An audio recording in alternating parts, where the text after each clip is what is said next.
ఆంధ్ర తెలంగాణలో తక్కువ ఫీజులతో high quality results ఇస్తున్న ఏకైక సంస్థ తిరుమల్ ఐఏఎస్ ఇన్స్టిట్యూట్. దసరా సెలవు కావడంతో ఇంట్లో హాయిగా నిద్రిస్తున్నాడు యూకేజీ చదువుతున్న ఓ బాలుడు. అయితే పడుకున్నాడు కదా అని తల్లి అతన్ని నిద్ర లేపలేదు. పనుండడంతో కుమార్తెను తీసుకుని బయటకు వెళ్లింది ఆ తల్లి. అలా తల్లి బయటకు వెళ్లిన కొద్దిసేపటికి ఆ ఇంట్లో అగ్ని ప్రమాదం సంభవించింది. ఉన్నట్టుండి ఒక్కసారిగా మంటలు ఇంటిని చుట్టుముట్టాయి. భారీ మంటలు వేడితో నిద్రలేసిన బాలుడు బయటకొచ్చేందుకు ప్రయత్నించినా అప్పటికే దట్టంగా అలుముకున్న పొగలతో ఉక్కిరిబిక్కిరయ్యాడు ఆ బాలుడు. కరీంనగర్ జిల్లా మానకొండూరు మండలం ఈదలగట్టపల్లెలో ఈ ఘటన చోటు చేసుకుంది. అగ్గడి అనిత రాజు దంపతులకు కూతురు కుమారుడు సాయి కుమార్ సంతానం కాగా కూలీ పని చేసుకుని జీవనం కొనసాగిస్తున్నారు. అయితే నిన్న సాయంత్రం 6 గంటల సమయంలో సాయి కుమార్ ఇంట్లో పడుకునుండగా తల్లి అతని కుమార్తెను తీసుకుని బయటకి వెళ్లింది. ఇంటికి విద్యుత్ సరఫరా అయ్యే తీగ వదులుగా ఉండడంతో గాలికి నిప్పురవలు చెలరేగాయి. అవి ఇంటి ముందు ఉన్న పరదాలపై పడ్డంతో మంటలు అంటుకున్నాయి.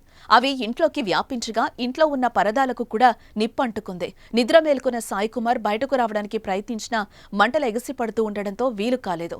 భయంతో మరో గదిలోకి వెళ్లాడు. అలా పొగదాటికి ఊపిరి ఆడలేదు.